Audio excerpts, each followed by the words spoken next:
अध्यक्ष महोदय, मैं आपके माध्यम से मंत्री जी से पूछना चाहूंगा। मैं उम्मीद करूंगा ऊर्जावान मंत्री हैं और अवश्य सक्रिय होकर काम कर रहे हैं तो अवश्य कुछ बदलाव लाएंगे। मेरा क्वेश्चन लगाने का उद्देश्य ये था कि एक ही फ्लाइट है, उस फ्लाइट से हम दोनों जा रहे हैं। आपका टाइमिंग अलग है बुकिंग करने का, मेरा टाइमिंग अलग है, लेकिन गंतव्य एक ही है। और जो लागत है इसमें इतना डिफरेंस आता है, तो उसको लेकर सरकार का क्या उद्देश्य है? आज एक ही टाइम में कई बार देखा है कि एक ही ऐप से, मतलब अलग अलग ऐप से एक ही टाइम में हम बुकिंग करते हैं। तो मैंने बुकिंग किया, उस पर 10,000 बताएगा और आपने उसी टाइम पे बुकिंग किया है तो वो 15,000 12,000 तक बताएगा। तो और बताया गया है कि भारतीय एयरलाइंस द्वारा निर्धारित किराए को सरकार विनियमित नहीं करती है। और फिर बताया कि एयरलाइंस को कीमत निर्धारण करने का स्तर दिए गए हैं, तो कितने स्तरों में कीमत निर्धारण की जा रही है? माननीय मंत्री जी। Honorable Speaker, sir, the question is directly related to the airfares, and on multiple times also we have discussed about this, and I would like to also highlight that the airfare system presently is a dynamic fare system. So based on, we want the airlines to compete with each other, and this is an international procedure that is followed. All the countries have kept it in a dynamic airfare system, sir, and which our country is also following. So we don't fix the airfares, but we let the airlines decide based on the demand. And wherever we see that the airfares are rising or there is an increase in the airfare, it is because of the higher demand in that sector, in that route. And specifically, if you ask about the online booking, there are the online ticketing agencies which charge additional fee for the service that they do. But whereas the airlines sell the tickets directly, with which they have set the base price, and for this, the airlines, they have their own websites, they have their own selling agencies, and then there are the online ticketing agencies which has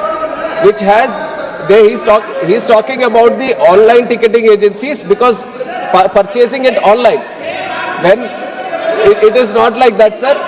It has to be based on the demand. That is how the airfares, the airlines is deciding right now. Honorable member supplementary. अध्यक्ष महोदय, आप बताते हो कि विमान नियम 1937 के नियम 135(1) के प्रावधानों के तहत परिचालन लागत, सेवाएं आदि टेरिफ निर्धारण के लिए स्वतंत्र है।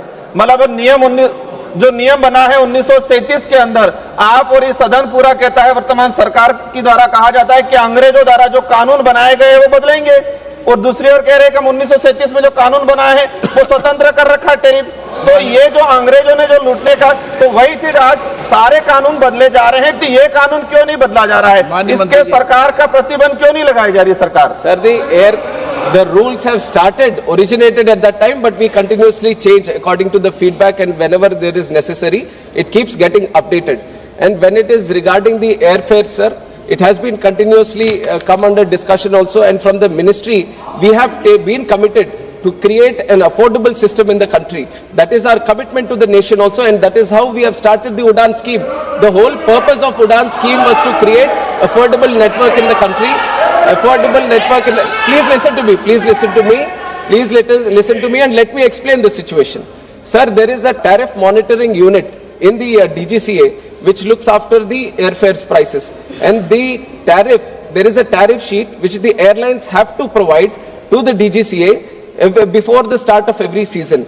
And the way the rules were there before, there was a provision for the airlines to change the fares at any given point of time. But after verifying it thoroughly, we have brought in a system that at the start of every month, they have to give us the tariff sheet at the beginning of the month. They can't change it for the entire month. This is one change that we have brought in. And the way airfares are done, sir, 45% is because of the airfare fuel.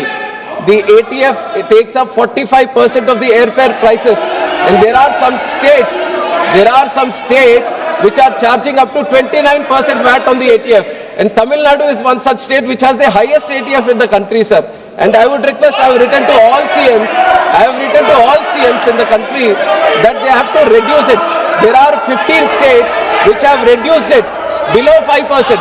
There are 10 states which have kept it below 5%. There are some states which are still taking. When they are talking about airfares, I would request the honorable members of those representing states to find out how much ATF the states are charging and bring it down, because 45% of the airfare prices is because of the ATF and the VAT that is charged. A Raja. Sir, I can suggest another mode. When you are injecting the competition in the sector, automatically the tariff will come down. This is the difficulties we are facing, no doubt, honestly we are admitting.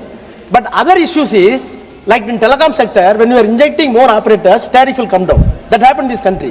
What prevented the ministry to inject the more competition in the sector, then automatically the tariff will come down. Is there any attempt, honest attempt that has been made by the government? Sir, the market is completely open. The other side of it is we are not restricting any airline to not operate in the country also. We want more airlines to come in, and that has been a constant objective of the government to see more and more airlines. And with the beginning of the Udan scheme, we have seen smaller airlines also coming into picture. Now people who can handle 9-seater aircraft, 18-seater aircraft, 40-seater aircraft, these were not there before. But with the starting of airports in the smaller sectors, tier 2 cities, tier 3 cities, lot of these smaller airline operators who can have 2 planes, 3 planes, they have also come into picture. But I agree with the idea that we need more competition. This is simple economics, sir. More competition, more flights, definitely the tariff is going to come.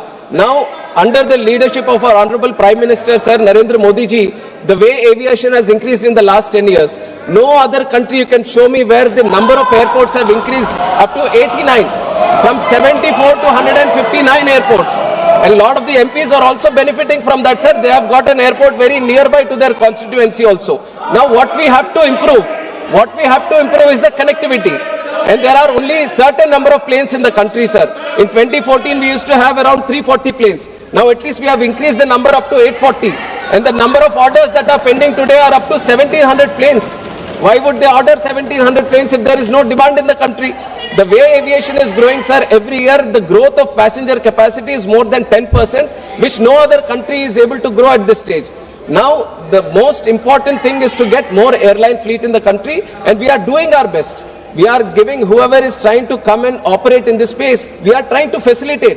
We are making it much more easier for them to come, take permissions, to get the planes to operate also. And one important thing, sir, I would like to expand on this because it continuously comes for discussion.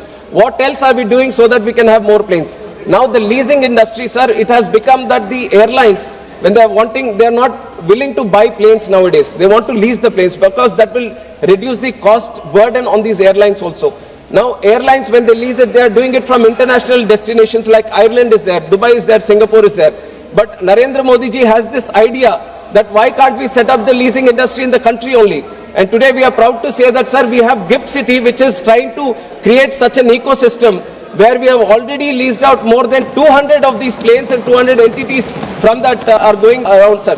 And based on that, we are also bringing in a law which ratifies the Cape Town Convention, which is going to reduce the leasing cost by 8 to 10%.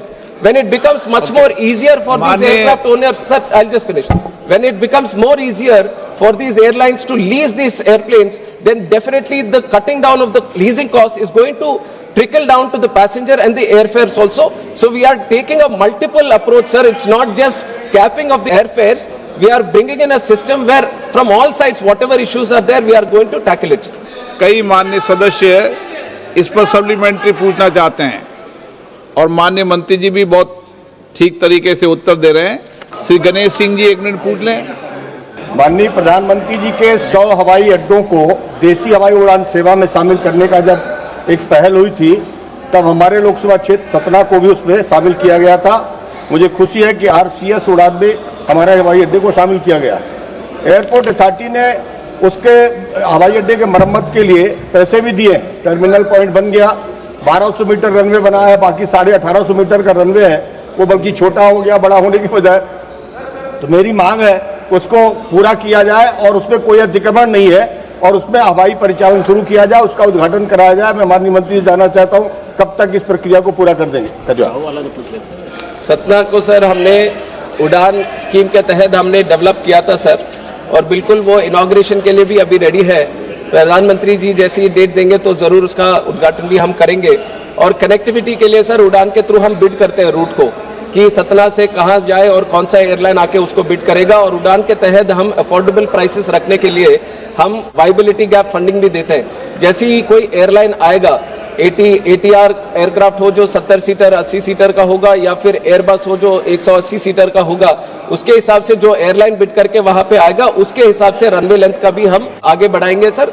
Runway का हर बार यही होता है, जब expansion का हम देखते हैं जमीन का ही थोड़ा सा इश्यू रहता है, अगर जमीन मिल जाए तो जरूर उसका एक्सपेंशन भी हम करेंगे। धर्मेंद्र यादव। फिर करेंगे। अध्यक्ष जी, उड़ान स्कीम के तहत अभी 2024 के फरवरी के महीने में माननीय प्रधानमंत्री जी ने जाके आजमगढ़ के हवाई अड्डे का उद्घाटन भी किया, और हवाई अड्डे के उद्घाटन करने के बाद लखनऊ की एक फ्लाइट भी चलाई, आजमगढ़ लखनऊ। कुछ ही दिनों के अंदर अध्यक्ष जी वो फ्लाइट भी बंद हो गई।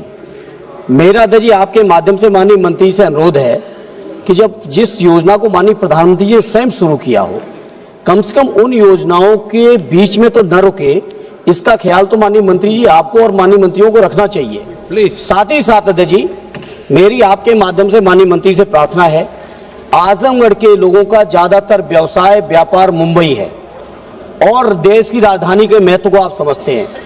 इसे माननीय मंत्री जी मैं आपसे अनुरोध करूंगा कि आजमगढ़ से मुंबई और आजमगढ़ से दिल्ली उड़ान स्कीम शुरू की जाए। माननीय मंत्री जी करेंगे या नहीं करेंगे, केवल प्रधानमंत्री जी की घोषणा रह जाएगी या मंत्री जी उस पर सच्चाई से जमीन तक लाएंगे, इस बात का मंत्री जी स्पष्ट जवाब चाहिए। सर हमारा कोशिश हर बार यही रहता है कि जो भी एयरपोर्ट उड़ान के तहत शुरू होता है उसका कनेक्टिविटी भी तुरंत ही चालू करे, बट एयरपोर्ट की कनेक्टिविटी एयरलाइंस के ऊपर डिपेंड करती है। उसी के लिए उनको एंकरेज करने के लिए इसमें आने के लिए हम वाइबिलिटी गैप फंडिंग भी देते हैं। जिस तरह से आजमगढ़ लखनऊ का था, लखनऊ में एक इश्यू है, वहां पे एयरपोर्ट का एक्सपेंशन वो काम चल रहा है, तो इसलिए लखनऊ की कनेक्टिविटी में थोड़ी सी बाधा पहुंची है, पर जरूर हम एयरलाइन से बात करके तुरंत एक तो लखनऊ दिल्ली के लिए आप जो भी लिस्ट देंगे जरूर हम एयरलाइन से बात करके उसको बिडिंग में भी रखेंगे। आजमगढ़ उड़ान का एयरपोर्ट है तो जरूर उड़ान के स्कीम के तहत उसके कनेक्टिविटी बढ़ाने के लिए हम पूरी तरह से मंत्रालय से कोशिश करेंगे।